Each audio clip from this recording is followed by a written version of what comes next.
lanjut. Kemudian ada kompetensi kepribadian. Nah, yang masuk dalam kompetensi kepribadian ini seperti yang ada di depan, ada kematangan moral, emosi, spiritual untuk berperilaku sesuai kode etik guru. Kemudian ada pengembangan diri melalui kebiasaan refleksi dan orientasi berpusat pada peserta didik. Jadi kepribadian tadi bukan hanya kode etik guru, tetapi bagaimana kita sebagai adik-adik, sebagai calon guru dapat merefleksi setiap kegiatan yang kita lakukan di dalam kelas. Contohnya saat kegiatan pembelajaran selesai, adik-adik mereka meluangkan waktu untuk diri sendiri, meluangkan waktu untuk berpikir apa-apa yang mengenai kendala, kelebihan maupun kekurangan. Supaya apa? Supaya kedepannya adik-adik mereka bisa perbaiki. Itu namanya refleksi. Dan ini di guru penggerak itu sudah menjadi kebiasaan kami untuk melakukan refleksi. Itu yang membedakan antara guru penggerak dan mungkin guru lainnya. Apa pembiasaan melakukan refleksi. Seperti itu. Kemudian ada kompetensi sosial. Di sini indikatornya kolaborasi untuk peningkatan pembelajaran, keterlibatan orang tua dan masyarakat dalam pembelajaran. Kemudian ada keterlibatan dalam organisasi profesi dan jejaring yang lebih luas untuk peningkatan pembelajaran.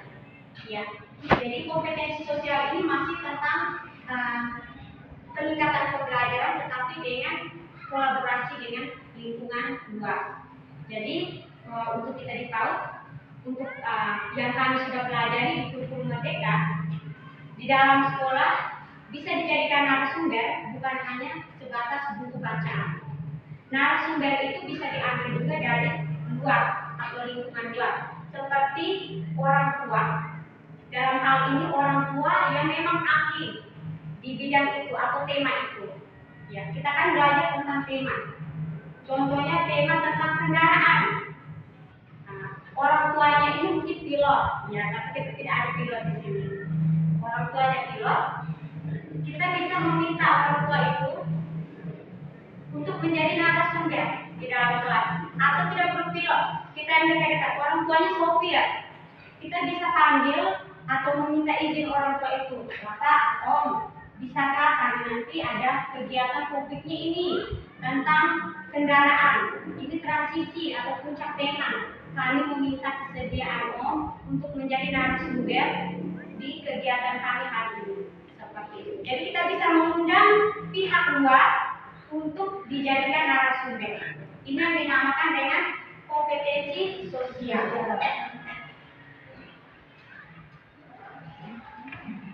Ya, kalau keterlibatan dalam organisasi profesi itu sekarang ini dulu kita kenal dengan KKJ. Ya, mungkin adik-adik sudah kenal KKJ ya? Ya, dulu. Sekarang kita lebih kepada komunitas guru. Jadi supaya adik-adik jangan asing dengan kata komunitas. Karena sekarang di guru-guru untuk kurikulum Merdeka ini lebih dikenal dengan sebutan komunitas.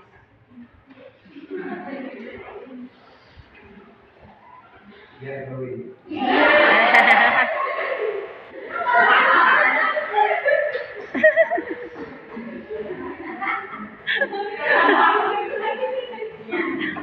Baik adik-adik, kita ada kompetensi sosial. Sekarang kita ke kompetensi profesional. Di kompetensi profesional ini pengetahuan konten pembelajaran dan cara mengajarkannya. Kemudian ada karakteristik dan cara belajar peserta didik, kurikulum dan cara menggunakannya. Ya, kita mau ngomong tentang modul ajar itu di kompetensi profesional. Jadi di kurikulum Merdeka ini kita pembelajaran semuanya harus berpihak pada anak. Berpihak pada anak. Kalau di kurikulum Merdeka harus dikenal dengan kata-kata dari Ki Hajar Dewantara.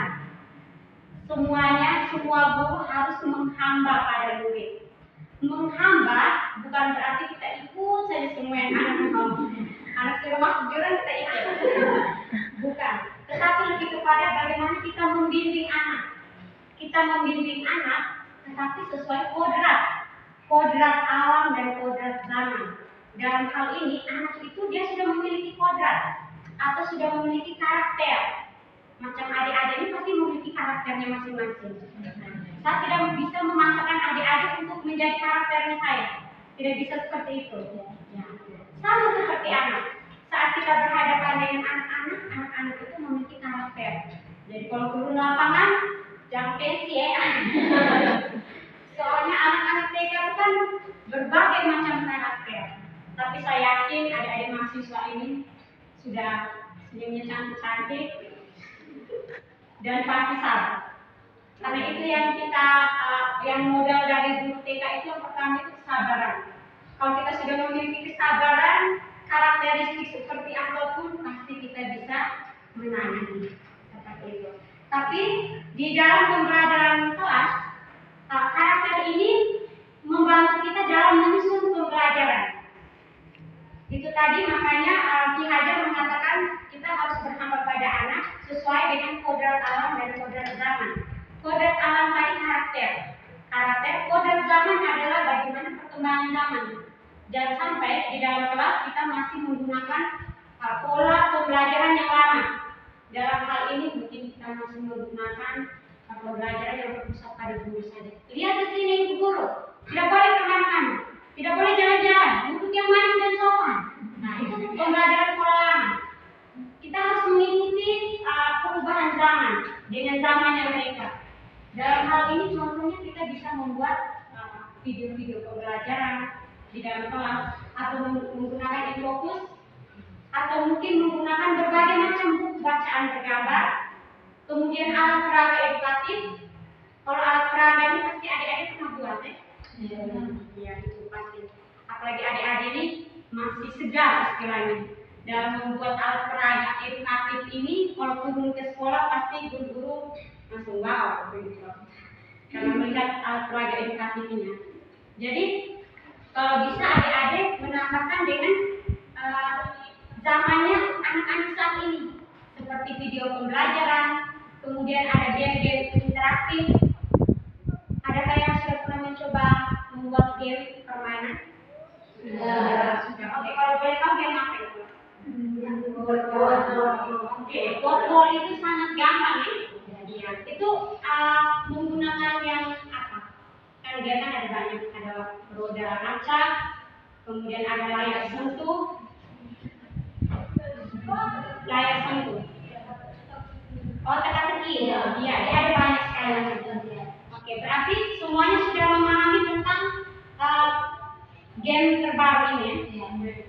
Oke, dan ini merupakan modal besar. Jadi kalau adik-adik itu ke sekolah, adik-adik juga bisa mengenalkan ini terhadap guru tentang game ini, sehingga memancing anak untuk belajar.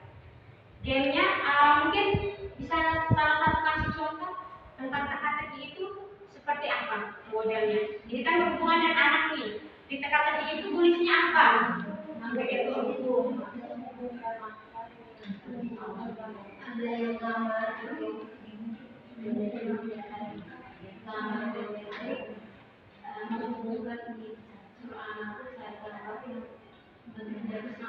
oh ya, memasangkan gambar.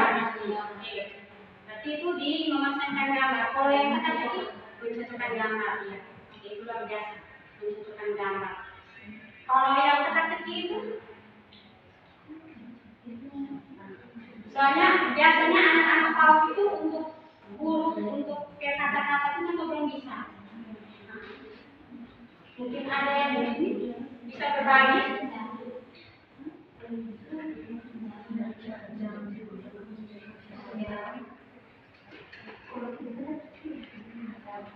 Bagaimana yang teka-teki? Kalau teka-teki kalau buat kata-kata tadi macam contohnya jamu, ini ada gambar jam dengan tambah dengan huruf B dan U. Minta anak untuk memasukkan menyebutkan jam dengan huruf B dan U. Mereka sudah bisa menyerap dari guru yang tersebut. So anak-anak yang anak ya, langsung melihat gambar jam plus buku jam. Oke, luar biasa. Kita beri apresiasi. Oke, berarti untuk game-game ini saya rasa adik-adik sudah tidak ini lagi, sudah sangat kenal kita. Selain board ada lagi?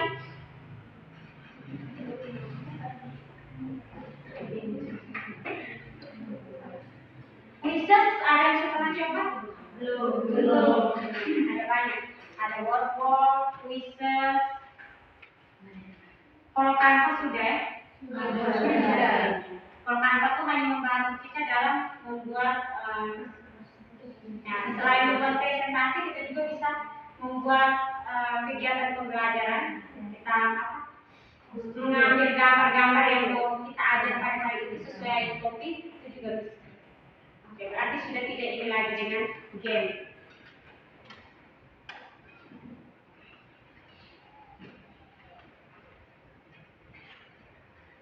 Ya, selanjutnya kita masuk ke kompetensi pedagogik. Ya, kompetensi pedagogik ini seperti yang adik-adik lihat di depan, ini hanya ambil salah satu saja. Itu ada lingkungan pembelajaran yang aman dan nyaman bagi peserta didik. Dia punya sub indikatornya, ada pengelolaan perilaku peserta didik yang sulit. Ya, jadi nanti bagaimana kita dapat mencari strategi bagaimana mengatur anak-anak yang sulit diatur atau anak-anak yang aktif dalam ruangan. Itu termasuk dalam kompetensi pedagogik. Itu analisa kita sebagai guru, apalagi guru TK, karena sudah pasti kita berhadapan dengan anak-anak yang ini, yang sulit untuk diatur atau yang aktif dalam kelas. Itu pasti adik-adik akan temukan anak-anak yang seperti ini. Jadi bagaimana adik-adik menangani anak-anak yang seperti ini, itu merupakan kompetensi dari kompetensi pedagogik. Dan caranya bukan langsung marah ya adik. Kau nih, awas aku cubit sebentar. Nah, itu bahaya tuh. Ya, karena sekarang di kurikulum Merdeka itu sudah tidak boleh ada kekerasan. Kemudian di sekolah-sekolah itu sudah ada TPPK. TPPK ini untuk menangani yang berhubungan dengan kekerasan. Jadi ada berbagai macam kekerasan, bukan hanya fisik, dalam verbal juga bisa, dalam pengucapan bahasa. Kita ngomong anak tidak baik juga itu merupakan pelanggaran kekerasan. Jadi kalau turun KKN, ya begitulah, adik-adik harus bisa menyesuaikan dengan kurikulum yang sekarang. Harus banyak sabar, harus banyak kreatif, harus banyak menganalisa bagaimana menemukan solusi untuk pembelajaran di dalam kelas. Ini merupakan cara juga untuk peningkatan kompetensi adik-adik. Ini merupakan waktu yang tepat juga saat KKN ini. Dan KKN kan adik-adik langsung kerja nyata nih, bukan hanya teori, langsung praktek di lapangan, menemukan tantangannya apa dan solusinya apa. Kemudian di sini ada pembelajaran efektif yang berpusat pada peserta didik. Ya, ini desain pembelajaran yang terstruktur dan berurutan untuk mencapai tujuan pembelajaran. Jadi ini lebih kepada kalau kami, mungkin adik-adik kenal capaian pembelajaran.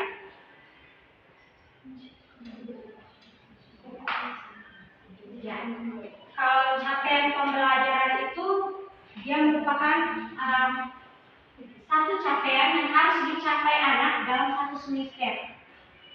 Kompetensi-kompetensi yang harus dimiliki anak dalam satu semester. Kemudian dalam hubungan dengan pembelajaran yang terstruktur. Nah, ini berhubungan dengan kompetensi tadi itu untuk mencapai capaian yang kita harapkan. Atau mungkin fisik, kalau fisik kenal ya ada. Visi misi tahu. Visi kan tujuan. Maksudnya supaya ada itu lebih mengenal tentang capaian itu seperti visi, satu tujuan yang diharapkan di akhir. Kita menginginkan pendidikan kita ini seperti apa nanti pas di akhir semester. Nah, seperti itu. Dan di kompetensi pedagogik pada subindikator pembelajaran efektif yang berpusat pada peserta didik, itu di sini dia sampaikan pembelajaran yang terstruktur dan berurutan untuk mencapai tujuan.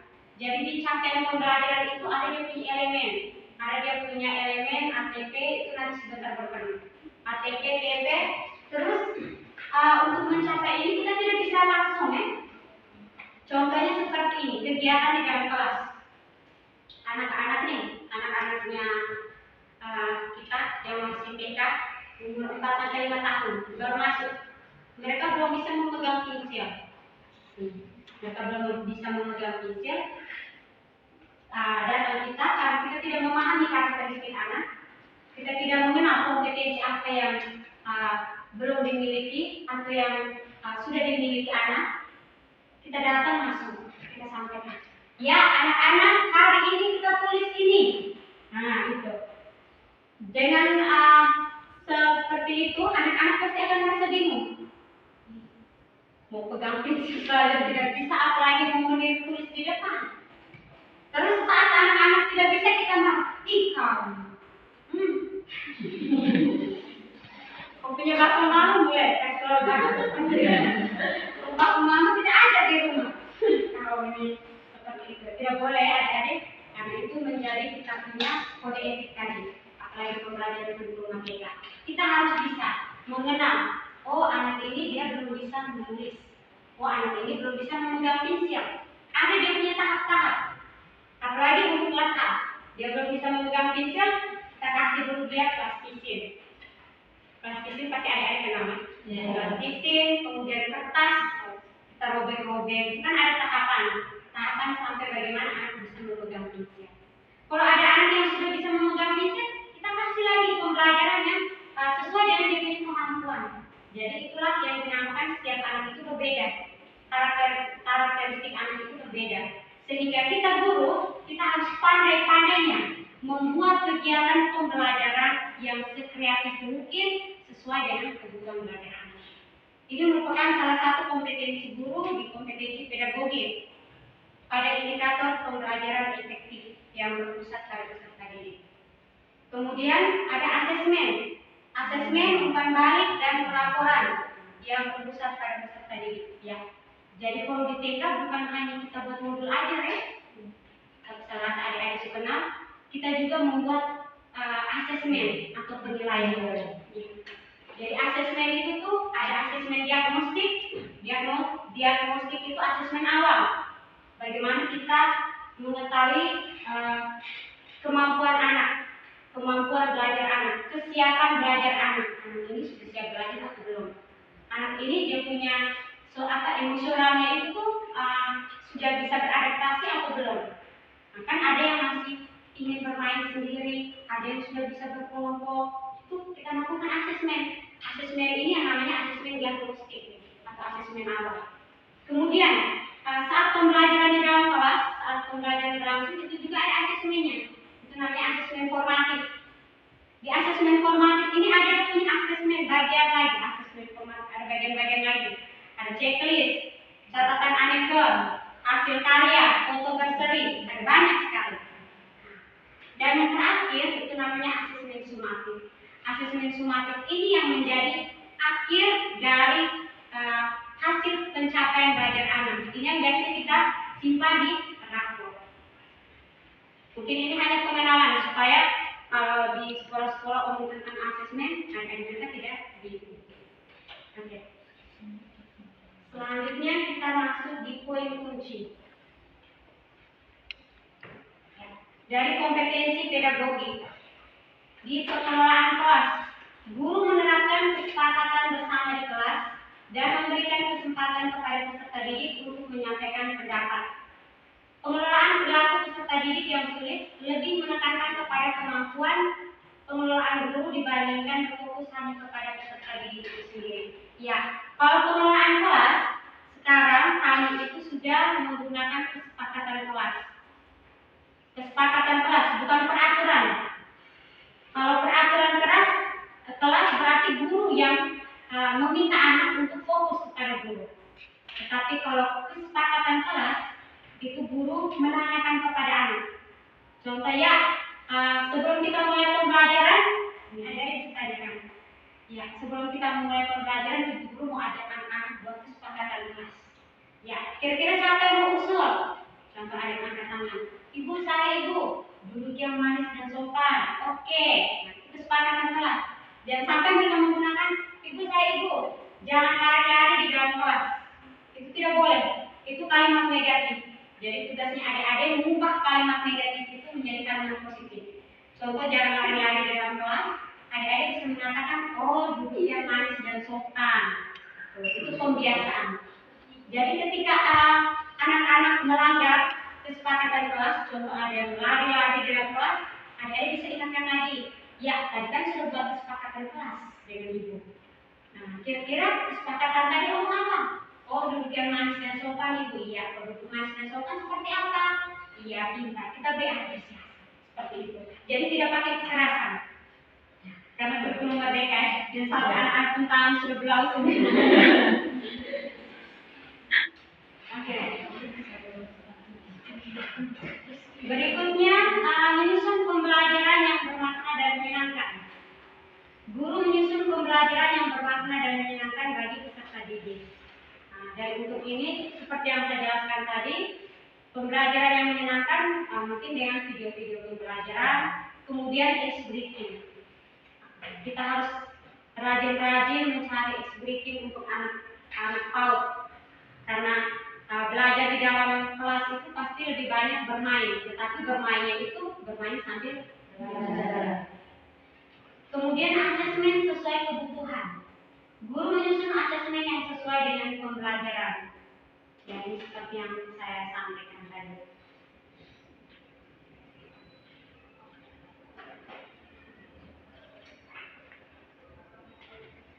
Kemudian ada kompetensi kepribadian. Kalau kepribadian ini menyangkut dengan diri kita sebagai guru. Itu seperti yang saya sempat singgung di awal tadi tentang kita kode etik guru. Di sini ada kematangan moral, emosi, spiritual sesuai dengan kode etik guru. Kemudian ada pengembangan diri melalui kebiasaan refleksi, itu juga sudah saya sampaikan. Kemudian orientasi berpusat pada peserta didik, ya, yang ini. Jadi apapun yang kita buat di dalam kelas, kita mau membuat modul ajar atau FPPH tadi di dalam kelas, fokusnya kita itu kepada peserta didik, jangan kepada kita guru. Kita fokus melalui asesmen tadi, kita sudah melakukan asesmen diagnostik tadi. Kita lihat, oh anak ini dia belum bisa memegang inisial. Berarti saya harus merancang kegiatan pembelajaran supaya motorik halusnya itu bisa berkembang maksimal, sehingga dia bisa memegang inisial. Seperti itu. Atau oh anak ini dia belum bisa mewarnai. Berarti bagaimana caranya saya menyusun atau membuat strategi sehingga anak ini yang tadinya mewarnainya belum rapi, dia bisa mewarnai dengan rapi. Oh, saya harus rajin-rajin memberikan kegiatan pembelajaran mewarnai untuk anak ini. Jadi semuanya itu sebenarnya tergantung dari guru. Bagaimana kita benar-benar memahami anak, memahami kebutuhan belajar anak, dengan sendirinya pasti pembelajaran di dalam kelas itu pasti menyenangkan. Kita punya galau-galau pensilan habis. Kemudian ada kompetensi sosial. Kompetensi sosial ini ada indikatornya, kolaborasi untuk peningkatan pembelajaran, kemudian keterlibatan orang tua atau wali dan masyarakat dalam pembelajaran, keterlibatan dalam organisasi profesi dan jajaran yang lebih luas. Ya, untuk ini syaratnya seperti yang saya sampaikan tadi. Kolaborasi penting sekali bagi kita untuk melakukan kolaborasi. Seorang guru kompetensinya itu akan meningkat dengan maksimal jika dia pandai berkolaborasi. Bukan hanya seorang guru, yang bukan guru saja, kalau dia pandai berkolaborasi, dia membangun komunikasi yang efektif dengan sesama, yakin saja pasti kompetensi dirinya itu dengan sendirinya akan meningkat. Apalagi kita sebagai guru. Mungkin yang awalnya kita ini orangnya bilang introvert ya.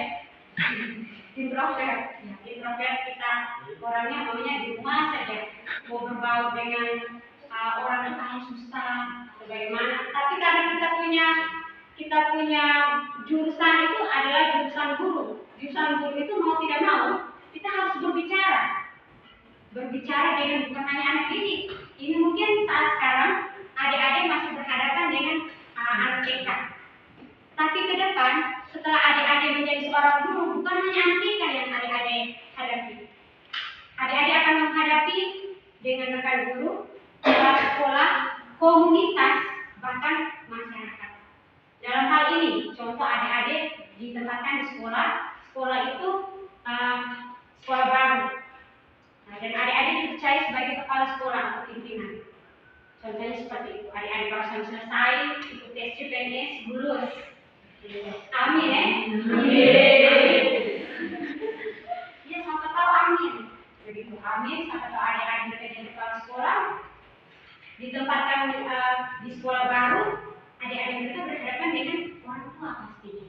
Bukan hanya orang tua, pasti juga dengan desa, kepala desa, dan masyarakat sekitar. Bagaimana adik-adik menyampaikan apa-apa yang perlu didukung di sekolahnya adik-adik, itu juga merupakan salah satu kompetensi harus ditingkatkan oleh adik-adik. Seperti itu. Jadi sebagai seorang guru, calon-calon guru, kita rajin meningkatkan kompetensi diri kita, terutama kompetensi sosial. Nah, saya rasa adik-adik ini pasti sudah sering kalau pulang kuliah bergabung ONK sering. Nah, sudah tidak diragukan lagi kompetensi sosial. Berarti ekstrovert semua ya?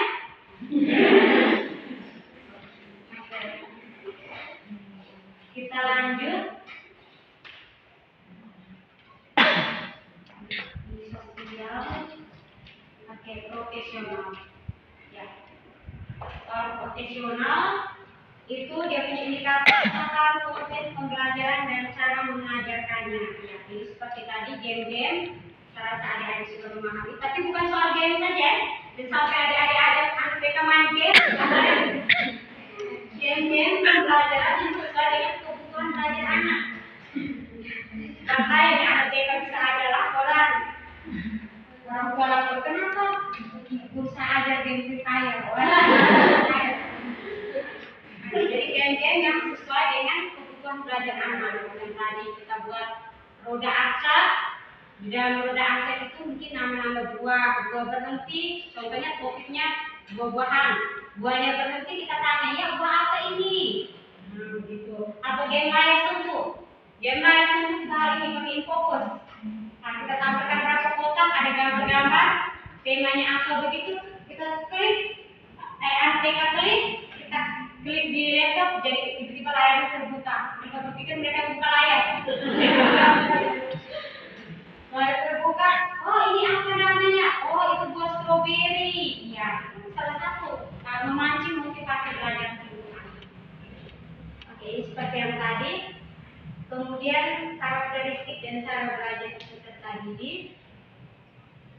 Jadi seperti tadi, bahwa anak-anak itu dia memiliki tahapan-tahapan. Anak yang belum bisa memegang prinsip harus meremas kertas dulu, kemudian bermain plastik dulu, harus ada tahapan-tahapan yang mereka lalui.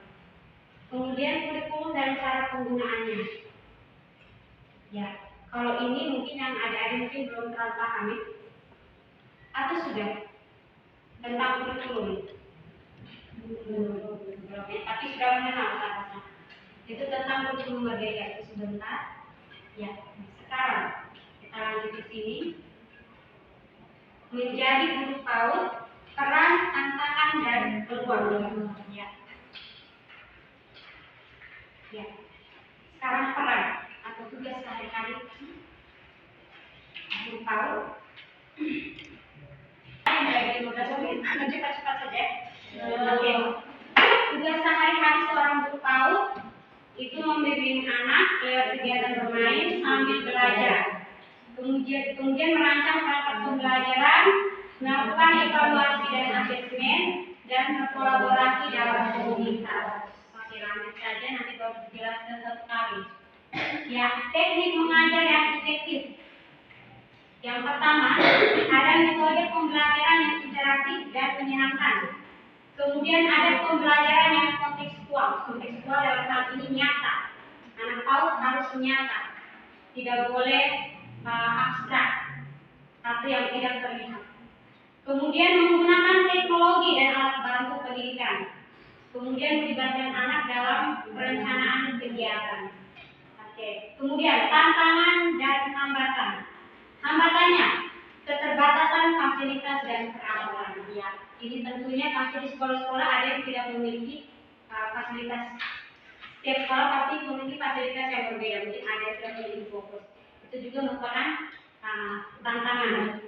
Kemudian karakteristik anak yang berbeda. Kemudian ada miskonsepsi orang tua. Ya. Kalau karakteristik tadi saya sudah jelaskan. Kalau miskonsepsi ini yang harus kita kita sampaikan juga ke orang tua. Karena selama ini orang tua salah mengartikan bahwa pembelajaran PAUD itu pembelajaran baca tulis hitung.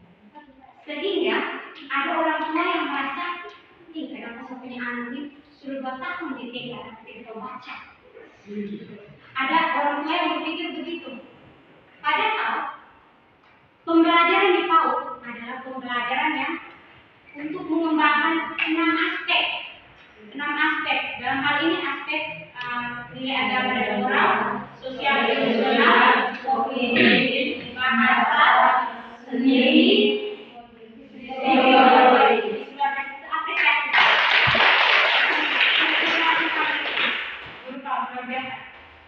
ya, kita menjelaskan seperti itu. Dan kalaupun di PAUD itu ada anak yang bisa membaca, itu karena memang kemampuan anaknya sudah sampai di situ.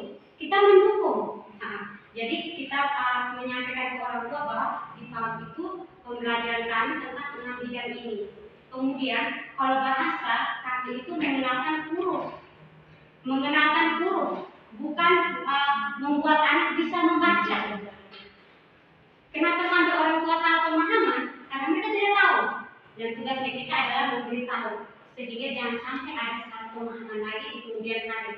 Karena sampai sekarang juga masih ada yang saya pengennya masih tulis. Masih ada yang miskonsepsi. Mereka ini tinggal di sini tapi tidak bisa baca, tidak seperti itu. Tapi saya sering mengatakan, jadi kalau saya dengar ada yang menyampaikan tidak ini bisa, saya sampaikan saja. Tidak, memang pembelajaran PAUD itu dia hanya mengembangkan aspek-aspek anak, ada 6 aspek. Tapi kalau saya jelaskan juga, teman-teman mungkin tidak terlalu paham. Terus kemudian untuk yang membaca di PAUD juga kami ini membaca, tetapi membaca gambar, bukan membaca huruf, membaca gambar dan mengenalkan huruf. Tapi itu juga disesuaikan dengan anak, kami tidak bisa memaksa anak. Anak yang kemampuannya cepat, kami dukung. Tetapi kalau anak yang kemampuannya lambat, kami menuntut dia sampai di situ. Dia belum kenal huruf, kami kasih kenal. Tapi kalau dia tidak bisa, kami tidak memaksa. Seperti itu. Nanti adik-adik turun ke lapangan, KKN, adik-adik bantu jelaskan seperti itu. Oke. Kemudian peluang karir yang pertama menjadi guru, tentunya sudah pasti untuk mahasiswa ini. Kalau guru PAUD ya pasti jadi guru PAUD atau menjadi apa? Pegawai bank? Pasti kita guru PAUD. Oke. Kemudian ada peluang beasiswa dan pelatihan lanjutan. Ya, jadi kalau kita sebagai guru kita rajin meningkatkan kompetensi diri kita, itu pasti ada peluang. Sekarang ini program pemerintah itu terlalu banyak. Salah satunya seperti kami, guru penggerak. Ini merupakan program pemerintah. Jadi dia tidak memandang, program pemerintah ini tidak memandang ada orang yang aman. Tidak, semua kita sama di program guru penggerak. Jadi yang ikut tes, yang lulus, itulah yang menjadi guru penggerak. Jadi tesnya itu seperti tes CPNS adik-adik, tapi dengan essay yang panjang begitu, ada berapa ribu karakter yang harus kita selesaikan. Setelah itu tesnya itu banyak. Mungkin kalau kampus Merdeka hampir seperti itu, tes masuk kampus Merdeka, tetapi kalau adik-adik ini mungkin lebih mudah karena karakternya masih tidak terlalu banyak. Kalau untuk mengikuti guru penggerak, karakternya itu banyak sampai 5.000 karakter untuk satu soal. Jadi nomor 1 5.000 karakter A B C D, A-nya juga 5.000, N-nya sampai 5.000. Jadi sama saya kan hanya 5 soal, 5 dikali 5 25 soal, begitu. Dengan 5.000 karakter, rata-rata seperti itu. Setelah itu kita masuk lagi ada wawancara. Wawancaranya itu bukan dari kita di sini, wawancaranya dari pusat. Asesor, profesor mereka yang mewawancarai kita. Itu peningkatan kompetensi ya. Ya, kemudian jaringan profesional dan organisasi terkait.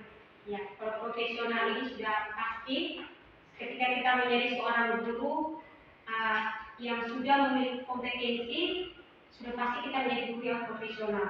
Kemudian dengan sendirinya kita akan tergabung dalam organisasi di sekolah-sekolah. Di kita PAUD ini banyak organisasi. Salah satunya IDTKI, kemudian DTKI, gugus, itu juga organisasi komunitas, itu juga organisasi. Ya, untuk materi saya sampai di sini, mungkin ada yang mau tentang belajar kan? Ya. Tapi waktu kita masih lama, aku tinggal berapa minggu. Nanti takut ke adik. Ini sama takut. Takut selesai. Ya. Ini contoh aja. Nanti bisa kita tukar nomor ya.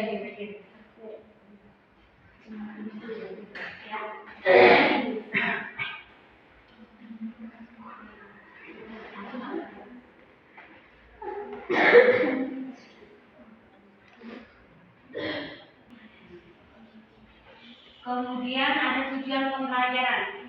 Kita masuk tema dulu. Ya, ini informasi umum ini berhubungan dengan biodata diri.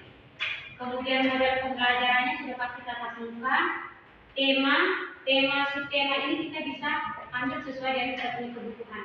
Tema itu bukan dari pusat yang nanti, tapi dari kita. Kita mau ambil tema dari diri sendiri, atau aku sayang apa, begitu itu juga bisa. Tapi jangan aku sayang pacar ya. Itu bisa di topik, kita bisa ambil. Oke. Kemudian tujuan pembelajaran. Tujuan pembelajaran seperti ini. Nah, dari mana saya dapat tujuan pembelajaran? Yang pertama itu dari elemen. Bisa saya penjelasan singkat ya. Banyak sebenarnya.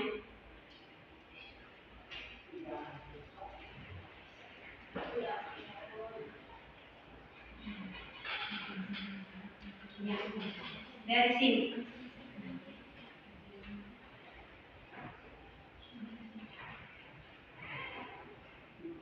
Ya. Jadi dulu kita kenal 6 bidang pengembangan yang tadi ada disebutkan. Sekarang kita kenal hanya 3 elemen. Jadi di 6 bidang pengembangan itu dia masuk ke dalam elemen. Yang ini namanya elemen literasi dan STEM. Di literasi dan STEM ini sudah masuk bidang pengembangan bahasa, kognitif, seni. Ya. Itu sub elemennya ini. Jadi ada dia punya elemen. Ini sub elemennya sudah ada. Ini disediakan dari pemerintah. Di PMM disediakan dari pemerintah. Hanya kita bisa mengambil, kita kolaborasi sesuai dengan kita punya kebutuhan. Kenapa begitu? Karena memang kita baru belajar. Kalau kita sudah mahir, itu kita boleh buat sendiri. Tapi karena kita baru belajar, kita bisa mengambil contoh yang diberikan oleh pemerintah. Ini sesuai usia. Jadi di sini anak mengenali dan memahami berbagai informasi sampai kepada membangun percakapan. Dari dia punya sub elemen, dia masuk ke alur tujuan pembelajaran atau ATP. Ya, ATP ini dia masuk lagi ke TP, tujuan pembelajaran, dibagi lagi. ATP kan ada banyak, dibagi lagi menjadi TP. Ada TP 1 sampai TP yang terakhir, ini ada TP 3. Seperti ini, anak mengenali dan memahami berbagai informasi. TP 1-nya anak mengenal dan memahami. TP keduanya anak dapat mengkomunikasi. Ya, jadi di sini ada kompetensi. Seperti yang saya sampaikan tadi, anak yang belum bisa memegang pensil, dia harus ada kompetensi awal dulu, merawat kertas, kemudian bermain plastisir, finger painting. Jadi harus dari tahap awal dulu. Tidak bisa kita langsung ke kompetensi yang lebih tinggi. Seperti di sini, Dari tahap mengenal, mengkomunikasi, kemudian baru membangun percakapan. Ini salah satu contoh saja yang saya kasih. Oke. Sekarang kita masuk ke dia punya modul ajar tadi. Ya, ini Oke, ini yang dia punya elemen dari nilai agama dan moral. Saya contoh dia punya CP yang interaksi. Ini sudah ada CP, kita kasih masuk semua. Dia punya nilai agama moralnya apa, ini jati dirinya apa, sampai dengan STEAM. Ya, dari ada 3 elemen itu kita masukkan semua. Ini di modul ajar, masih tahap awal. Kemudian ada kata kunci. Kata kunci itu seperti topik-topik yang mau kita ambil. Topik-topik yang mau kita ambil dalam kegiatan 1 minggu atau 1 bulan sesuai dengan modul ajar. Kemudian ada profil. Selalu ada profil Pancasila di setiap modul ajar yang kita buat. Pasti ada nilai-nilai yang